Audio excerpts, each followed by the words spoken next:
Be safe also. It be safe, लेकिन वो एक फन है रोहतांग पास का, वो चले जाएगा। बट जिसको जल्दी करने का वो कर सकता है। कोई नहीं।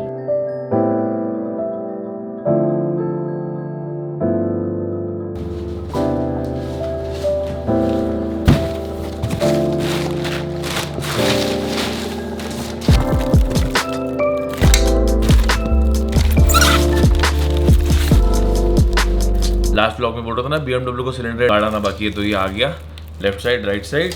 और ये जो है ये बेसिकली जो स्टैंड होता है, स्टैंड के ऐसे बीच में लगता है अभी कुछ होता है क्या, जब भी कुछ गहरा खड्डा आता है। वैसे तो BMW का मैंने एक ही बार घसा है, जब भी आता है तो पहले बेस प्लेट बाद में घसती है, पहले जो स्टैंड है वो घसता है। सेम कुछ टाइगर के साथ भी यही होता है, तो ये उधर आएगा। फिलहाल तो मेरा HP किट करके मुझे एक हल्का सा प्लास्टिक का शीट दिया हुआ है, लेकिन प्लास्टिक का काफ़ी नहीं है, तो अपन ये डालेंगे, वैसे काफ़ी हल्का है। Welcome back to the channel everyone, I hope you guys are doing absolutely fine. आशा करता हूँ आपका संडे जो है अच्छा गया हो। इसको इंस्टॉल करना कोई मुश्किल बात नहीं है, बट फिर भी अपन एकदम आराम से बाद में इंस्टॉल करेंगे जब भी अपने को टाइम मिले। और जो लोग भी ऐसा सोच रहे हो, बोल रहे हैं कि Nikhil is spending a lot of money on BMW का पार्ट्स और टाइगर को इग्नोर किया। टाइगर को इग्नोर बिल्कुल नहीं करो। जब टाइगर मैंने ली थी तो जिससे मैंने ली थी उसने पूरा खर्चा करके रखा था, मतलब 6-7 लाख का उसे सामान डाला था। तो मैंने जब ली तो कुछ सिर्फ विंडशील्ड के अलावा कुछ खर्चा करने की जरूरत नहीं थी। BMW मैंने एकदम स्टॉक लिए, तो उस पर धीरे धीरे खर्चा कर रहा हूँ और ज़्यादा खर्चा नहीं कर रहा हूँ। ये जो पार्ट है ये BMW जो ऑफिशियली बेचता है, जो सिलेंडर को कवर करता है, वो कुछ 23,500 रुपीज़ की आती है। और ये सिर्फ 2,500 रुपये मैंने ये बनवाया है। At the end of the day सिर्फ मेटल का टुकड़ा है, अपने को बस डिज़ाइन चाहिए था, अपन ने वो पूरा माप लिया। और इस चीज़ की वजह से इसको 3 महीने के ऊपर लग गए। फुल ट्राइड एंड टेस्ट करके आया है। पहले पुट्ठे उट्ठे का बना, उसके बाद जाके मेटल का बना है। देखो बस अपना उसूल सिंपल है, जहाँ पर पैसा खर्चा करना चाहिए वहाँ पर करने का, जहाँ पर पैसा खर्चा नहीं करना चाहिए वहाँ पर पैसा खर्चा नहीं करने का। आज जो मेरी एनर्जी है ना वो फुल गुल है, लेकिन थोड़ी बहुत जो एनर्जी बची थी वो अपन ने वर्कआउट करने में लगा डाली। ट्राइसेप बाइसेप खत्म कर दिया। एक काम करते 1-2 कप कॉफी मारते, अगर एनर्जी बची तो ठीक है, क्योंकि मैं जो डेली व्लॉग कर रहा हूँ उसका मुझे रिदम जो है तोड़ना नहीं है। ऑल्दो आज मेरा मन बोल रहा है ले ब्रेक, लेकिन आज थोड़ा मैं डाइसी हूँ। जब मेरी बॉडी ब्रेक मांगती है तो मैं ब्रेक दे देता हूँ, लेकिन आज मेरी बॉडी खुद कंफ्यूज है कि ब्रेक चाहिए कि नहीं चाहिए। We will see after having my coffee.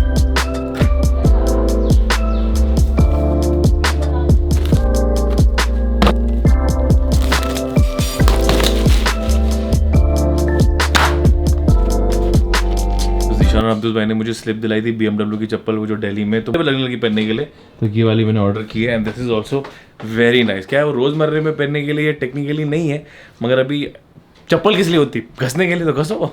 कल रात को मैं सो रहा था, अराउंड 3-3:30 की बात है, अचानक धुड़ाम धुड़ूम मुझे लाइटनिंग की आवाज़ आने लगी। तो मैं बोला कुछ गिर गया क्या। तो जब मैं उठा और खिड़की खोली तो फुल थंडर स्टॉर्मिंग चल रही थी, तेज़ बारिश आ रही थी। मैं भगवान लगता है संडे खराब होगा, लेकिन जब उठा तो the weather was very nice and sunny. बुझता हुआ दिया कैसे फड़फड़ाता है, वैसे बारिश एकदम फड़फड़ा के जा रही है। इस बार लगता है विंटर भी लंबा चलने वाला है। Fingers crossed. विंटर चाहिए बस अपने को मुंबई में लंबा। इलेक्शन खुल गया। Oh wow, finally. Remember we went 3 years back. We were coming from Leh Manali. So tunnel का कंस्ट्रक्शन हो रहा था, और लास्ट ईयर भी देखा था हमने। सब लोग बोल रहे थे कि अगले साल तक खुल जाएगा। मुझे लगा था अगले साल तक नहीं खुला, लेकिन 2020 में एक्चुअल में खोल दिया। Today Modi ji went and he did the inauguration. अभी बहुत आसान हो जाएगा, मतलब सुना है 45 मिनट्स कट डाउन हो जाएगा, 45 किलोमीटर सॉरी। अब सोच टाइम मतलब 7 घंटा, तो पूरा रोहतांग अभी क्रॉस करने की जरूरत नहीं है। जुनेद भाई बोल रहे थे कि ऑलमोस्ट हमारा बहुत सारे घंटे बच जाएंगे उससे। बोला ना 7 घंटे बचेंगे। शायद पूरा वो रोहतांग चढ़ के आने का उतरने का, ऑल्दो इट इज ज्यादा किलोमीटर नहीं है, लेकिन बहुत टाइम जाता था यार उसमें। यू सॉ ना टाइगर चढ़ रहा था, खचक खचक घस रहा था। इट बी सेफ, लेकिन वो एक फन है रोहतांग पास का, वो चले जाएगा। बट जिसको जल्दी करने का वो कर सकता है। कोई नहीं, ये साल तो जा नहीं पाए, अगले साल जब सब ठीक हो जाएगा तभी जाएंगे, क्योंकि अभी ऑलरेडी नॉर्थ का ट्रिप हो गया ना, फिर से नॉर्थ का ट्रिप करना नहीं है। क्या हुआ, ये क्या लग गया। आप में से काफ़ी सारे लोगों ने सोचता हुआ मेरा वो स्टैचू पे मेरा फोटो चिपका के मुझे इंस्टाग्राम स्टोरीज पे टैग किया, तो काफ़ी अच्छा लगा। Now hear me out, I was thinking something yesterday.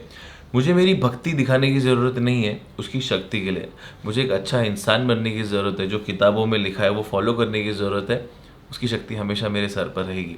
उसी हिसाब से अगर हमें अपनी कंट्री को आगे लेके जाना है, हिंदुस्तान को आगे लेके जाना है, तो हमें एक अच्छा इंसान बनने की ज़रूरत है। सही गलत को समझने की ज़रूरत है।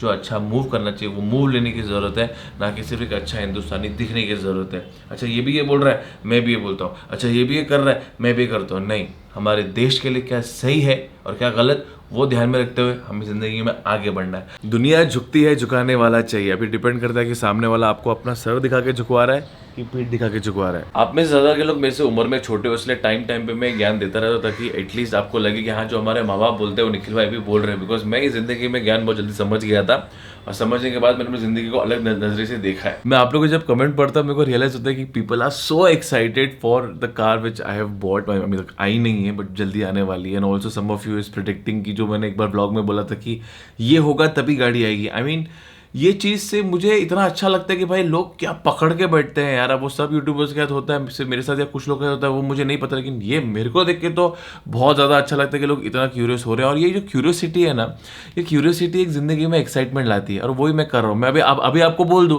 कि ये गाड़ी ली है और जब गाड़ी आएगी आपको लगेगा हाँ निखिल मैंने तो बोला था, लेकिन वो जो क्यूरियस जो हम रहते हैं ना, जब भी हम बॉयज़ का एपिसोड देख रहे हैं तो अगले एपिसोड में क्या होगा, या फिर कोई भी जब मूवी देखते तो अगले सीन में क्या होगा, वो जो एक्साइटमेंट रहती है ना वही आपको खुशी देती है। और वही मैं उसी तरीके से आपको मैं खुशी देने की कोशिश कर रहा हूँ। और एक चीज़, आप में से बहुत सारे लोगों को मेरी मम्मी का रिएक्शन चाहिए था कि मैंने शायद कुछ जब प्रपोज किया वो वाला दूंगा आगे जाके वो सब भी दूंगा। लेकिन मैं अभी आपको एक चीज़ बता देना चाहता हूँ, मेरी मम्मी आपकी मॉम की जैसी है लेकिन थोड़ी डिफरेंट है। क्योंकि मैं जो हूँ वो पहले काफ़ी अलग था। जब मैं कॉलेज में था तो बहुत लफड़े झगड़े मारा मारी किए, मेरे पास में भी कुछ ऐसे अफेयर हुआ है जो कि मेरी मम्मी को पसंद नहीं थे।